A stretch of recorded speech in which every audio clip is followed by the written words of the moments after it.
आज फिर आप लोगों का विशेष क्लास में स्वागत है। आज हम लोग हिंदी व्याकरण के कड़ी में पढ़ने जा रहे हैं क्रिया और काल।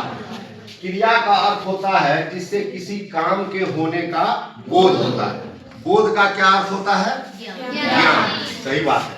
क्रिया के मुख्य रूप से दो भेद होते हैं, सकर्मक क्रिया और अकर्मक क्रिया। सकर्मक क्रिया को आप ऐसे समझिए, जिस क्रिया का फल कर्म पर पड़े उसको हम सकर्मक कहते हैं, और जिस क्रिया का फल कर्ता पर पड़े उसको हम अकर्मक कहते हैं। अब जैसे हरि आम खाता है, क्या खाता है? आम खाता है।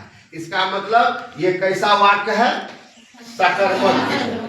कैसा वाक्य है? कौन सी क्रिया हो रही है? सकर्मक क्रिया। कौन सी क्रिया हो रही है?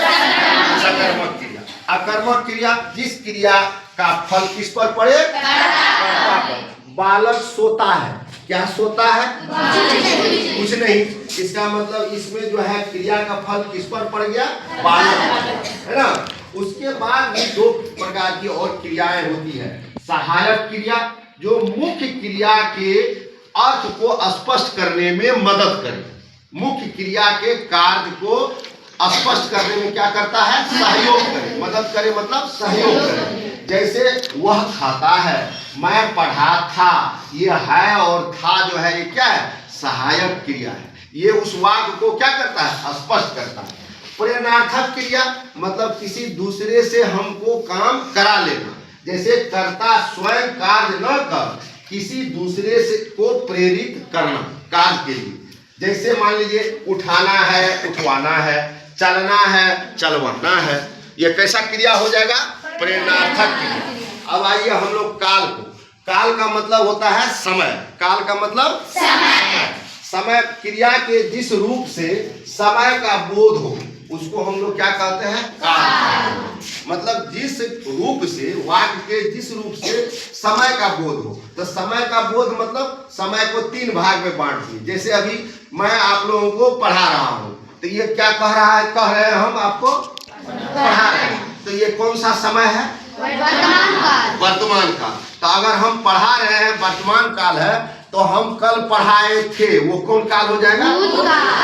कल फिर पढ़ाएंगे, भविष्य काल। इसका मतलब है जब वाक्य में लगेगा तो वर्तमान होगा, था थी लगेगा तो लगेगा तो भविष्य काल। तो काल के तीन भेद, वर्तमान काल, भूतकाल और भविष्य काल। आपको समझ में आया कि नहीं आया?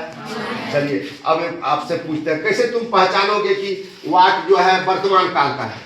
जहाँ पे है लगेगा वहाँ पे वर्तमान काल। चलो बैठो, तुम बताओ भूतकाल के वाक्य को कैसे पहचानोगे?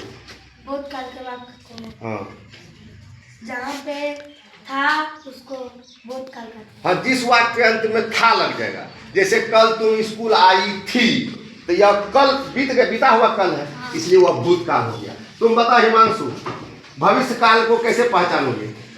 जिसके लास्ट में है वो। गा हो। जैसे एक वाक्य बताओ तो। जैसे मैं स्कूल गया था,